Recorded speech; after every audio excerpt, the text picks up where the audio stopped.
Hello everyone, welcome to my channel. हमने पिछले topics में देखे थे कोलिनर्जिक नर्वस सिस्टम को स्टार्ट किया था, मतलब पैरासिम्पैथेटिक को। अब उसमें मैंने सारे रिसेप्टर्स वगैरह के बारे में बता दिए थे, जैसे मस्करेनिक हो गया, निकोटिनिक हो गया। आज हम देखने वाले, ये तुमको याद होना चाहिए, जैसे इफेक्ट ऑफ एसीएच, जिसमें आप ड्रग्स के बारे में देखेंगे, जिससे मैंने बताया डम्बल्स करके। अब इस पर हम पर्टिकुलर ड्रग्स देखेंगे, जिसका हम टॉपिक, आज का टॉपिक हमारा कोलिनर्जिक ड्रग्स। अब कोलिनर्जिक ड्रग्स में तुम देख सकते हैं, एक है directly acting, indirectly acting. Directly acting मतलब जो रिसेप्टर्स पे डायरेक्ट एक्ट करे, जिसमें मैंने लिखा हुआ है रिसेप्टर एगोनिस्ट, ये देख सकते हो, रिसेप्टर एगोनिस्ट। और इसमें एन और एम रिसेप्टर्स आ रहे हैं, एन और एम रिसेप्टर पे जो एक्ट कर रहे हैं।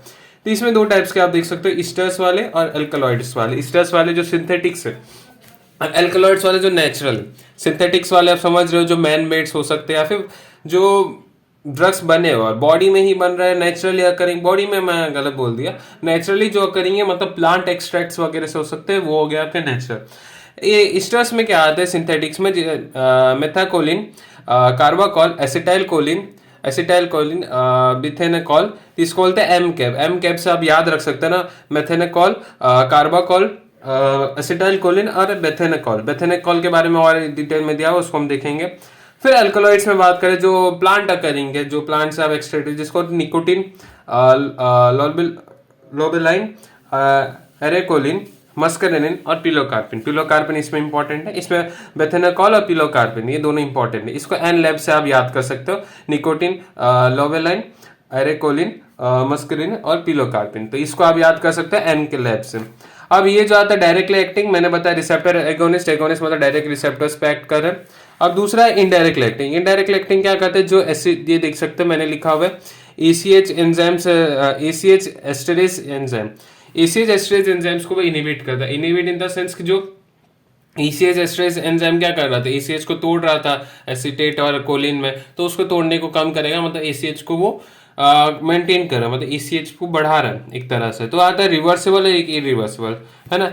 एंटी कोलिनेस्ट्रेस, एंटी कोलिनेस्ट्रेस मतलब ECH रिसेप्टर्स को कम कर रहा है, ECH रिसेप्टर पे एक्ट करके इसका इनिबिशन करेगा, ECH को तोड़ने से रोकेगा, ECH का अमाउंट बढ़ाएगा। तो रिवर्सिबल और एक आता है इरिवर्सिबल। रिवर्सिबल में आपका आ सकता है 3 डिग्री 4 डिग्री, इसका और कुछ मतलब बताऊंगा बाद में। ये 3 डिग्री में जैसे आता है फाइसोस्टिगमिन, टेक्रिन, डोनिपेजिलिन, गैलेक्टामाइन, रिवास्टिगमिन। तो ये सब इंपॉर्टेंट है। 4 डिग्री में आता है नियोस्टिगमिन, पायरिडोस्टिगमिन, इड्रोफोनियम, एम्बिनोबियम। ये बहुत इंपॉर्टेंट कॉन्सेप्ट आते हैं डायरेक्टली एक्टिंग में, बहुत सारे ड्रग्स के बारे में तुमको बताते हैं। इरिवर्सिबल में आता है कार्बामाइड और ऑर्गेनोफॉस्फेट। ऑर्गेनोफॉस्फेट आगे भी बढ़ाऊंगा, जिसका ओपी पॉइजनिंग होता है वो, ठीक है। तो आते हैं एक ड्रग्स पे, मतलब कुछ कुछ इंपॉर्टेंट पॉइंट्स, जैसे बेथेनाकॉल। बेथेनाकॉल क्या ईस्टर है, ईस्टर वाला मैं बता चुका हूँ। ये M3 एगोनिस्ट है, M3 पे एक्ट करता है। अब M3 क्या करता है, स्मूथ मसल्स का कॉन्ट्रैक्शन, तो कॉन्ट्रैक्शन करेगा स्मूथ मसल्स का। ये ड्रग को आप दोगे तो स्मूथ मसल कॉन्ट्रैक्शन होगा, ये चीज लिखा हुआ है। ब्लैडर में फंक्शन देख सकते हो, फंक्शन यहाँ दिख रहा है। ब्लैडर पे कॉन्ट्रैक्ट कराता है डेट्रोसल मसल्स को, use for treatment of non obstructive urinary retention. Urinary retention आप जान सकते हैं, non obstructive urinary, that is example क्या, post operative urinary retention. Post operative मतलब आप एक ऑपरेशन वगैरह से पहले यूरिनरी रिटेंशन के लिए होता है कि यूरिनेशन वगैरह का अर्ज ना है, तो उसको आप कंट्रोल करने के लिए ये यूज कर सकते हो। ये क्या करता है, डेट्रोसल मसल को कॉन्ट्रैक्ट करता है। डेट्रोसल मसल कॉन्ट्रैक्ट रहेगा तो यूरिनेशन नहीं होगा, रिलैक्स स्टेट में यूरिनेशन होगा, समझ रहे हो, कॉन्ट्रैक्टेड स्टेट में नहीं होगा। इंटेस्टाइन, इंटेस्टाइन की बात करें, use as treatment for paralytic iliacus.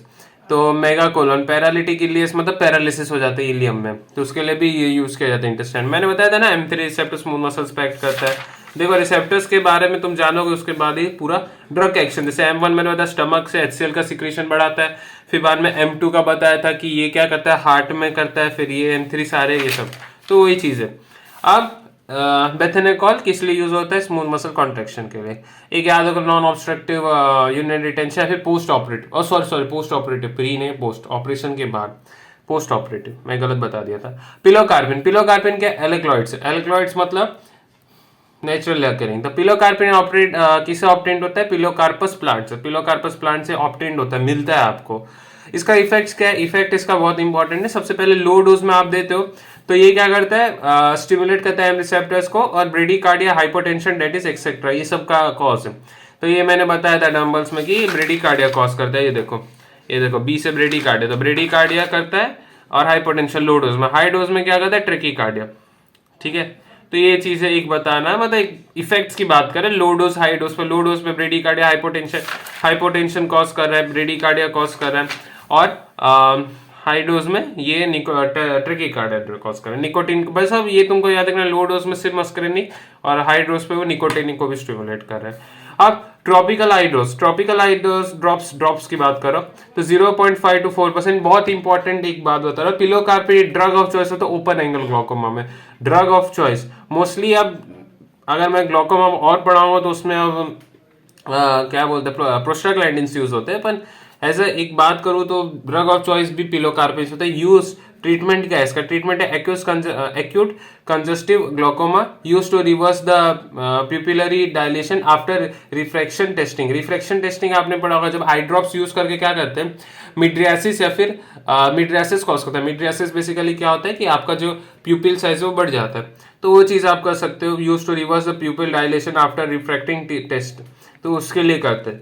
ठीक है, ये चीज है कि मतलब उसको मिड्रियासिस का उसको मियोसिस कराना है, मतलब आंख पूरा प्यूपिल साइज बढ़ जाएगा, फिर उसको छोटा करने के लिए इसको यूज कर सकते हैं। Used alternatively with mydriatic to break adhesion between iris and lens. तो वही मीडियाटिक्स के साथ उसको अल्टरनेट भी दे सकते हो कि वो आइरिस और लेंस के बीच का एडर्शन। बेसिकली ओपन एंगल ग्लॉकोमा में क्या होता है कि जो आपका ड्रेनेज है, ग्लॉकोमा के बारे में हल्का बता रहा हूँ कि जो क्या होता है, जो आपका एक्वस ह्यूमर का प्रोडक्शन ज्यादा होने की वजह से जो आपका इंट्राऑकुलर टेंशन है वो बढ़ जाता है, तो उस वजह से उसी को रिडक्शन के लिए 2-3 चीजें करते हैं, तो वो सब के बारे में थोड़ा डिटेल में बताऊंगा। बस यहाँ याद रखो कि आई ड्रॉप्स के ड्रॉप में 0.5 to 4% में आप यूज करते हो ओपन एंगल ग्लॉकोमा में ड्रग ऑफ चॉइस पिलोकार्पिन। ठीक है, to increase salivation treatment of xerostomia dry mouth. अब ड्राई माउथ क्या होता है? जीरोस्टोमिया वो किस केस में होता है? एट्रोपिन पॉइजनिंग में भी हो सकता है, तो तुम उसमें दे सकते हो, वैसे उसके लिए अलग सा टॉपिक है, पर जीरोस्टोमिया बहुत सारे केसेस में हो सकते हैं, उसके लिए यूज करते हैं। पिलोकार्पिन मेनली तुमको याद रखना है ओपन एंगल ग्लॉकोमा के लिए, वो भी अभी कम हो गया यूज होना। पर साइड इफेक्ट्स क्या है? कॉन्स्ट्रिक्शन ऑफ प्यूपिल का कॉन्स्ट्रिक्शन हो जाए, कॉन्स्ट्रिक्शन मतलब छोटा साइज हो जाएगा, तो कॉन्स्ट्रिक्शन होने से क्या होता है कि विजुअल एक्यूटी कम हो जाएगी, दिखना कम हो जाएगा। क्राइंग मतलब बाय इंक्रीजिंग लैक्राइमेशन, बेसिकली ये क्या एक्ट करते हैं, लैक्राइमेशन बढ़ा देते हैं, सलाइवेशन बढ़ा देंगे।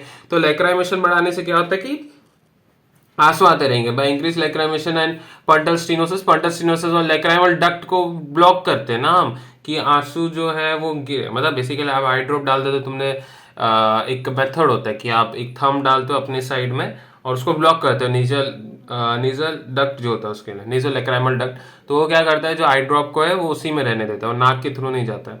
तो वही चीज यहाँ पे लिखा हुआ है, उसको स्टीनोसिस मतलब वहां पे ब्लॉक करके जो आपका लैक्राइमल ग्लैंड से जो लैक्राइमेशन हो रही है वो डायरेक्टली आपके आंसू के फॉर्म में नीचे गिरती जाती है, मतलब क्राइंग होता है। Ciliary spasm leading to pain and stinging sensation.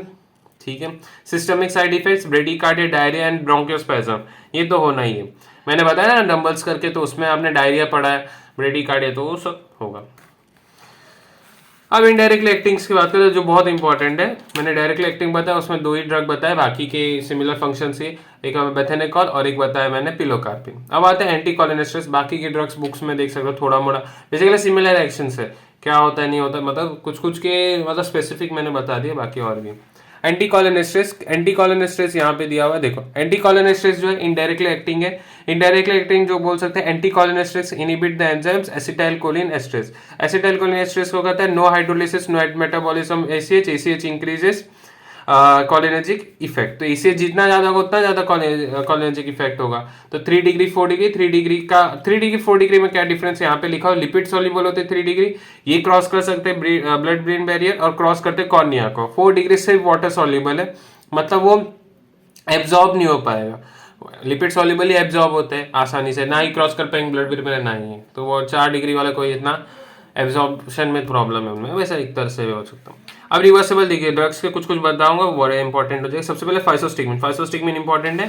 Physostigmine use होता है glaucoma, it reduces IOP by producing miosis cause करके प्यूपिल का साइज छोटा करके ये क्या करते हैं आपका आईओपी का रिडक्शन करते हैं। ठीक है, मायोसिस और मिड्रियासिस के बारे में पता होना चाहिए।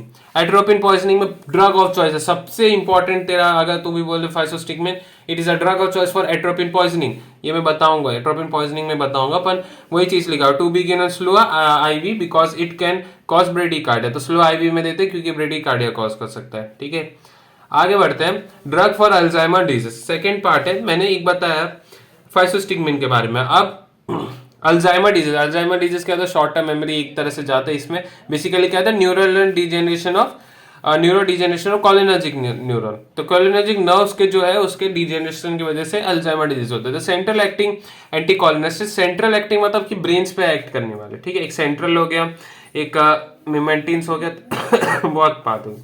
तो ये क्या कहते हैं, इंक्रीज करते हैं एसीएच इन ब्रेन, ब्रेन को एसीएच में बढ़ा देते हैं, सॉरी एसीएच ब्रेन में बढ़ा देते हैं, और कंजेशन और मेमोरी को बढ़ा देते हैं, ठीक है। तो मेमोरी बड़े वगैरह बढ़ा देंगे।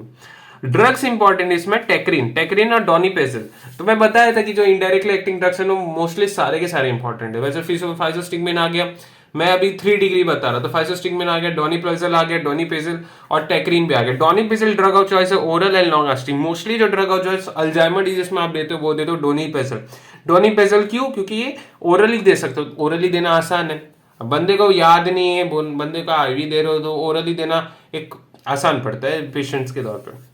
तो लॉन्गेस्ट रहते हैं, गैलेटेमाइन भी देते हैं, रिवास्टिगमिन भी देते हैं, ठीक है।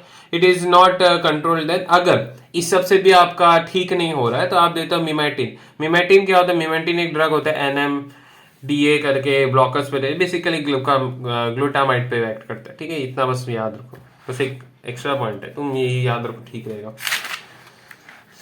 नियोस्टिगमिन दिख रहा है, हाँ नियोस्टिगमिन। अब मैं 4 डिग्री पे आ गया, ठीक है। यहाँ मैंने लिखा है क्वाड्रिनरी मीन्स 3 डिग्री में खत्म हो गया, अब 3 डिग्री में याद होना चाहिए फाइसोस्टिगमिन के बारे में। फाइसोस्टिगमिन किस लिए यूज होता है? एट्रोपिन पॉइजनिंग के लिए, मेन एट्रोपी पॉइजनिंग है। बाकी तुम ग्लूकोमा के केस में बोलते हो, पर एट्रोपी पॉइजनिंग पता होना चाहिए। ग्लूकोमा में तुम अलग से पूरा ड्रग के बारे में बताऊंगा तो उसमें ज्यादा और पता चलता है, पर यहाँ याद होगा फाइसोस्टिगमिन यूज करता है एट्रोपिन, वहां पे भी बताऊंगा एट्रोपिन पॉइजनिंग में, वो भी टॉपिक है। अल्जाइमर्स डिजीज का यहाँ याद रखो, अल्जाइमर डिजीज में मेमोरी लॉस वगैरह होता है, पर हम क्या करते हैं, इससे एसीएच का अमाउंट बढ़ा देते हैं ब्रेन में, तो उससे मेमोरी भी बढ़ेगा। तो उसमें ड्रग क्या देते हैं? टेक्रीन और डोनिपेसिल, ठीक है। क्वाटरनरी अमीन्स मैं रिवाइज भी करा दिया। क्वाटरनरी अमीन्स में बात कर रहे हो तो नियोस्टिगमिन। नियोस्टिगमिन जो होता है इनडायरेक्ट एक्शन और डायरेक्ट एक्शन है। इनडायरेक्ट एक्शन क्या करेगा तुमको पता है? इनिबिट करेगा कॉलिन स्ट्रेस को, इनडायरेक्ट और डायरेक्ट। डायरेक्टली रिसेप्टर पे एक्ट करेगा, इनडायरेक्टली क्या कॉलिन स्ट्रेस को वो कम करके एसीएच का अमाउंट बढ़ाएगा। स्टिमुलेट करता है एनएम रिसेप्टर्स है एट निकोटिनिक मसल, मतलब स्केलेटल मसल में जो निकोटिनिक रिसेप्टर है उसको स्टिमुलेट करता है। तो muscle power in patients with myasthenia gravis, तो इसके लिए होता है। मसल पावर पेशेंट विद इसके लिए यूज होता है, ठीक है। तुमको मैस्थेनिया ग्रेविस भी पढ़ाएंगे। तो पायरिडोस्टिगमिन क्या होते हैं? Same features like neostigmine, longer acting है, सेम फीचर्स।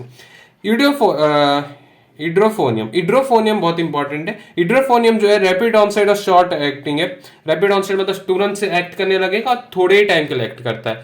तो इड्रोफोनियम का सबसे इंपॉर्टेंट बात है कि ये डायग्नोसिस में यूज होता है। डायग्नोसिस मतलब तुमको मास्थेनिया ग्रेविस है कि नहीं उसके लिए आप यूज करते हो टेंसिलिन टेस्ट के लिए यूज होता है ये इड्रोफोनियम। और डिफरेंशिएट बिटवीन मैस्थेनिक क्राइसिस और कॉलिनर्जिक क्राइसिस। तो मैस्थेनिक क्राइसिस क्या है? जिसमें मास्थेनिक ग्रेविस ज्यादा है। और कॉलिनर्जिक क्राइसिस क्या है? जिसमें एसिटाइल कोलिन का अमाउंट बहुत ज्यादा है। एसिटाइल कोलिन भी बहुत ज्यादा होने से बहुत प्रॉब्लम होगा। क्या हो जाएगा कि एसिटाइल कोलिन ज्यादा है तो उस वजह से स्टिमुलेशन ज्यादा होगा, तो उस वजह से फटीग का कॉज हो सकता है, भी बहुत प्रॉब्लम्स होते हैं। अब uses of reversible anti cholinesterases. Reversible की बात कर, रिवर्सिबल जो हमने पढ़ा ना, ये देखो इसका यूजेस क्या क्या है। सबसे पहले मैंने ग्लूकोमा पढ़ा है, मस्थेनिया ग्रेविस, फिर एक curare poisoning and reversible of non depolarising muscle reaction, ये मैंने बताया था। एट्रोपिन पॉइजनिंग फिर पोस्ट ऑपरेटिव बताया था। और स्नेक बाइट में तुमको बस याद रखना है, ये मैंने नहीं बताया। तो स्नेक बाइट में तुमको पता होना चाहिए कि वेनम बेसिकली क्या करता है, हाँ वेनम जो है वो ब्लॉक कर देता है एनएम रिसेप्टर्स को। तो एनएम रिसेप्टर को ब्लॉक करके वो क्या करता है, मसल पैरालिसिस करेगा। NM receptor skeletal muscle paralysis होगा और एस्पिरेटरी पैरालिसिस। ट्रीटमेंट क्या है? ट्रीटमेंट तुमको याद रखना है नियोस्टिगमाइन और एंटीवेनम, ठीक है। तो मास्थेनिया ग्रेविस है इसके बाद टॉपिक अगले वीडियो में देखेंगे। तो अच्छा लगे वीडियो तो लाइक कीजिए, सब्सक्राइब कीजिए और मिलते हैं अगले वीडियो में। Thank you.